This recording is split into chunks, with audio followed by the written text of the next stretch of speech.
Sou Dulce Helena Pena Soares, professora de Psicologia da UFSC até 2012. Fui muito feliz aqui e estou mais ainda por ter sido convidada pelo grupo do Vitor, que está organizando esse trabalho sobre maestria à PUFSC, onde a gente vai falar sobre o conhecimento que não se aposenta. Então, durante meus 30 anos como docente do Departamento de Psicologia da UFSC, pude realizar muitos trabalhos que eu gostaria de contar para vocês agora. Então, eu iniciei aqui com a disciplina e também com os estágios na área de orientação profissional. O que é orientação profissional? É um trabalho que a gente realiza para ajudar os jovens a escolher a sua carreira, a escolher a sua profissão, a se integrar no mundo do trabalho. E para realizar esse trabalho, a gente tem duas questões que são muito importantes. A primeira é o conhecimento do mundo das profissões. Como que tu vai escolher um trabalho, uma profissão, se tu não conhece o que faz aquela profissão, onde pode se trabalhar, o que se aprende nela, onde é que o nosso conhecimento vai estar disponível. Então, todo esse trabalho de informação profissional, ele pode ser realizado por vários parceiros, pelos próprios profissionais, informando os alunos e as pessoas sobre o seu trabalho, ou através de palestras nas escolas. Então, tudo isso é muito importante. E o segundo momento da orientação profissional é a questão do se conhecer a si mesmo, né? Afinal, do que eu gosto? Eu acho que tal profissão é bonita, mas será que é bonita para mim? Será que eu vou gostar? Será que eu vou me sentir bem fazendo aquilo? Por exemplo, eu tive uma menina que queria fazer muito medicina e eu pedi para ela, imagina você levantando cedo, indo para o hospital, atendendo seus pacientes, depois trabalhando numa clínica, todo dia. Como é que você se sente atendendo as pessoas doentes, em sofrimento? Aí ela chegou para mim na semana seguinte e disse assim, ai, medicina é muito lindo, mas não para mim, não para mim. Então ela se deu conta que ela não queria estar naquele lugar de médico. E a gente tem que querer estar naquele lugar da profissão que a gente escolheu. Então, durante muitos anos, a gente fez os grupos de orientação profissional, coordenado pelos estagiários do LIOP, que foi o laboratório que eu fundei, que é o Laboratório de Informação e Orientação Profissional, junto com outros colegas do Departamento de Psicologia, e desenvolvemos esse trabalho nas escolas, aqui no próprio SAPS, né, que é o Serviço de Atendimento Psicológico da UFSC. Esse trabalho continua acontecendo mesmo após a minha aposentadoria, junto com outros colegas que ingressaram no Departamento de Psicologia para fazer o trabalho de orientação profissional e de carreira. Bom, com o andar da carruagem, a gente começou a observar que os estudantes universitários estavam muito, às vezes, insatisfeitos, angustiados. Será que eu estou na carreira certa? Será que eu fiz o que eu queria ter feito mesmo? E a gente começou a realizar um trabalho de reorientação profissional, reorientar o caminho, o rumo dessas pessoas. E também realizamos muitos grupos e muitas pessoas acabavam permanecendo no curso que tinham escolhido e outras acabavam indo para outras áreas, faziam um novo vestibular, pediam uma transferência interna dentro da UFSC e começava uma nova carreira. E aí também a gente constatou a necessidade de um planejamento de carreira. O que seria isso? A pessoa se organizar para a saída da carreira, para a entrada no mundo do trabalho. O que eu vou fazer quando eu me formar? Onde é que eu vou aplicar todos os conhecimentos que eu adquiri? Será que eu vou continuar estudando, fazendo um mestrado, um doutorado? Será que eu vou fazer um estágio no exterior, conhecer outro país, outra realidade? Ou será que eu vou ir para o interior, que é onde precisa de tantos profissionais formados para desenvolver o meu trabalho lá?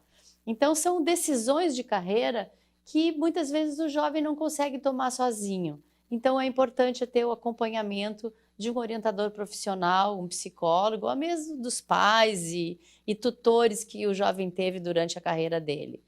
E aí, a vida foi indo e nós chegamos na etapa da aposentadoria. Então, umas alunas vieram conversar comigo. Dulce, por que a gente não faz esse trabalho que tu desenvolve tão bem com os jovens e com a reorientação de carreira? Por que a gente não faz com o pessoal que vai se aposentar? Então, a gente começou esse trabalho de orientação para a aposentadoria. E foi muito legal e eu acabei me apaixonando também por esse público-alvo, que são os aposentados. Por que é importante trabalhar com eles?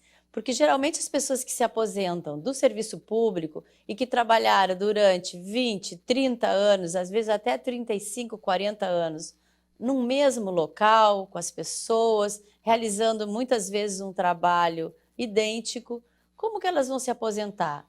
Deixar todo esse tempo de trabalho, todo esse mundo profissional que elas viveram com tanto afinco, com tanta dedicação, como é que vai sair desse local de trabalho, deixar seus amigos e ir para casa, né? Então, uma coisa interessante, o termo aposentadoria significa, na nossa língua portuguesa, voltar-se para os aposentos.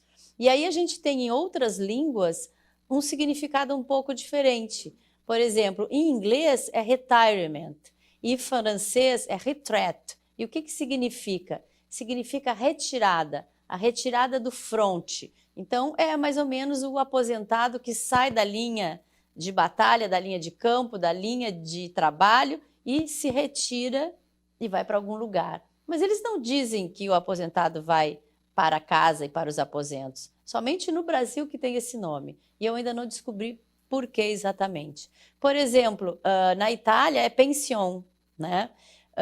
Na Grécia e na língua espanhola, na Argentina, Espanha e outros lugares, eles falam numa questão do júbilo, da jubilação. Então, é o momento que o aposentado tem a possibilidade de curtir esse tempo sem o trabalho, mas também com os honorários e com o recebimento do salário. Então, é uma questão de júbilo.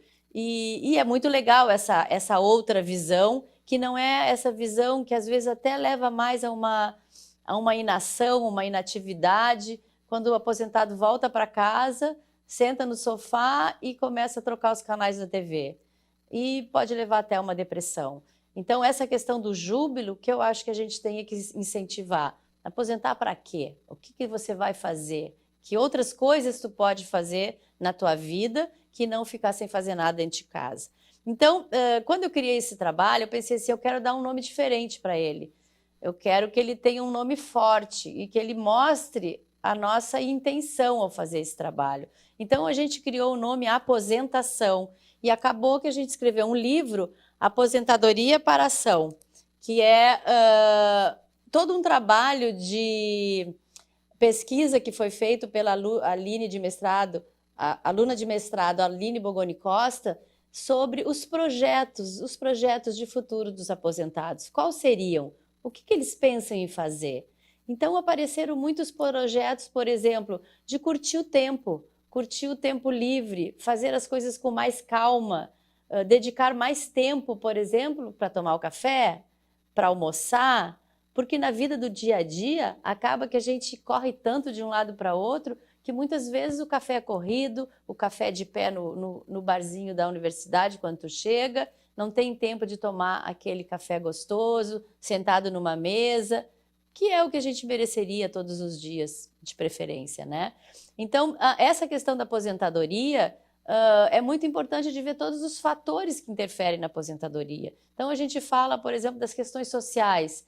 Muitas vezes o aposentado, ele é discriminado, ele é chamado de inativo, não serve para mais nada, é quase um objeto de descarte. Em várias situações ele é tratado assim. E isso é muito duro, isso é muito triste, porque a gente é aposentado, mas tem vida, tem tesão de viver, tem vontade de fazer as coisas, então a gente pode ser chamado para trabalhar, para fazer algumas atividades, não é porque a gente aposentou que a gente não serve mais para nada, né? Então isso é uma grande mentira, a gente pode fazer muita coisa, mas muitas vezes as próprias empresas, instituições não sabem lidar com o aposentado. Então eu tenho participado de vários programas de orientação para aposentadoria em vários e vários órgãos públicos e pouquíssimos privados, e nesses programas os aposentados têm algumas reclamações simples, básicas, mas que doem no coração.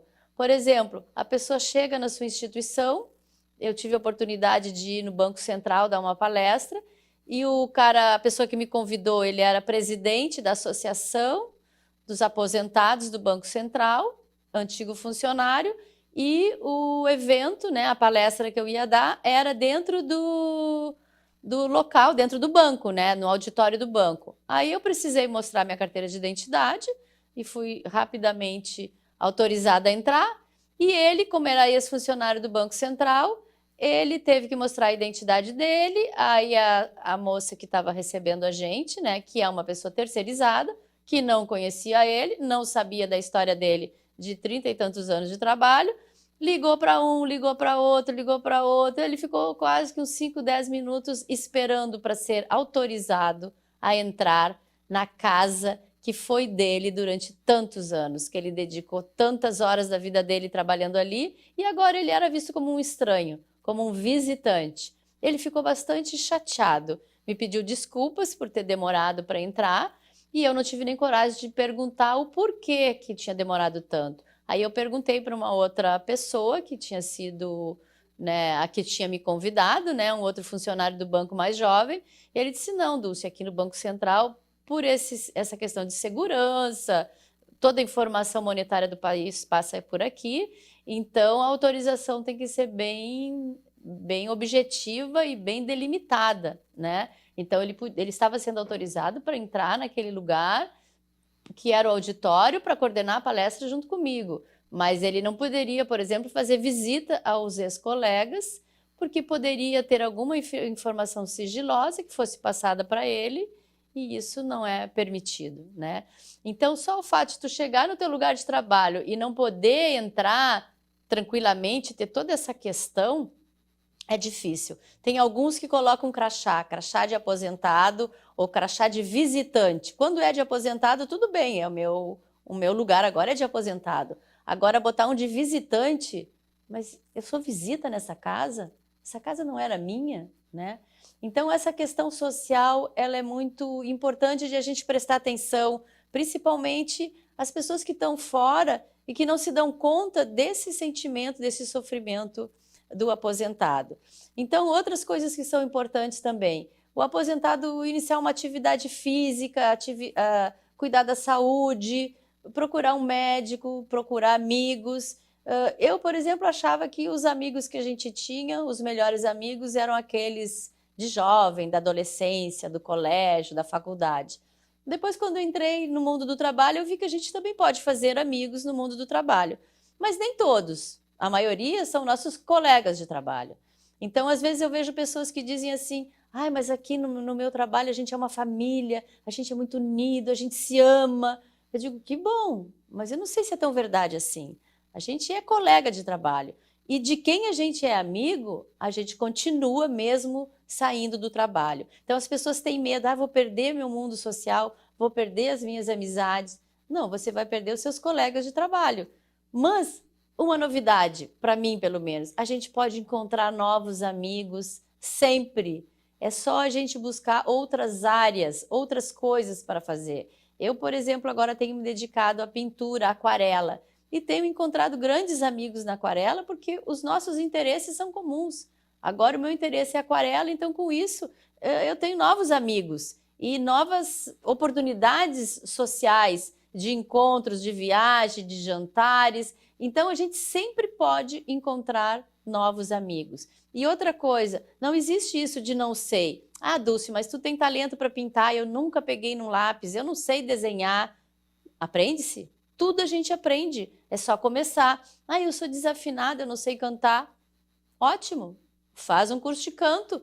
Tem um professor, ele vai te ensinar a cantar. Ele vai te ensinar a regular a tua voz até que a tua voz saia mais afinada e tu tenha mais prazer em cantar. Então, sempre é possível começar de novo e fazer coisas que a gente não tinha feito até agora e que a gente gostaria de fazer. E eu vejo que a questão das artes, da música, do teatro, da pintura, da aquarela, da dança, são coisas que a gente até pensou em fazer um dia, mas não são tão valorizadas, não dá dinheiro, tu não vai conseguir um emprego trabalhando com isso. Então vou fazer engenharia, vou fazer psicologia, vou fazer medicina, mas depois a gente vê que esse lado artístico da gente ainda tem muita coisa que pode ser aprendida, que a gente pode fazer isso.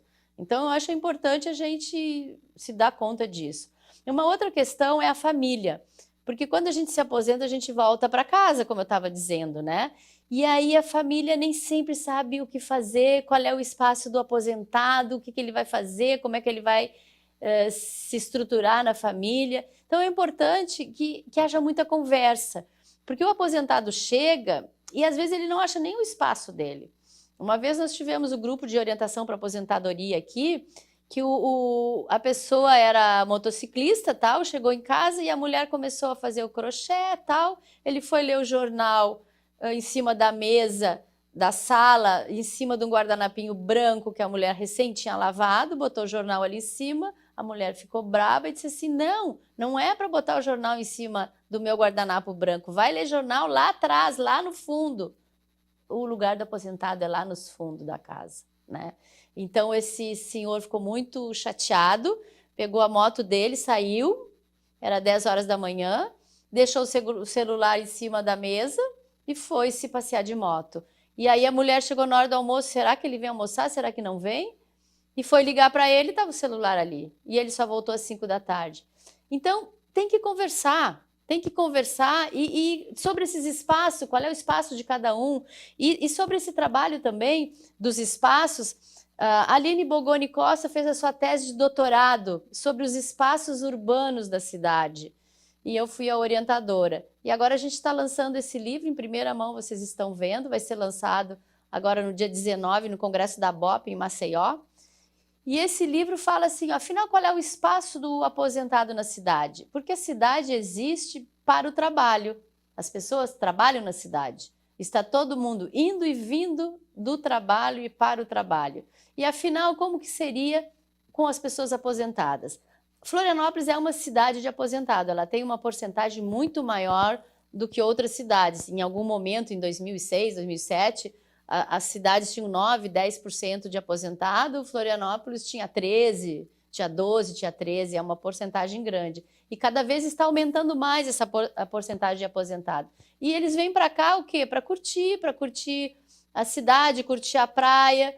Mas muitos reclamam: olha, eu vim para cá, mas eu achei que a cidade ia ser melhor de morar. Agora nós temos muito engarrafamento, poluição, complicações para transitar na cidade. E o que eu faço para melhorar essa cidade? Para que essa cidade me serve? Então, tudo isso está sendo discutido nesse livro, né? Aposentadoria e cotidianos, em espaços urbanos, uma vivência na cidade de Florianópolis. Então, já estamos terminando o nosso tempo. Eu gostaria de que vocês que estão assistindo possam usufruir de todos esses trabalhos que a UFSC realiza. A orientação profissional, planejamento de carreira e a própria orientação para aposentadoria continuam sendo realizados pelo Departamento de Psicologia. É só vocês entrarem em contato, que muitas coisas novas e positivas podem ser realizadas nesse mundo do aposentado. Então, eu mando meu abraço para todo mundo e até breve.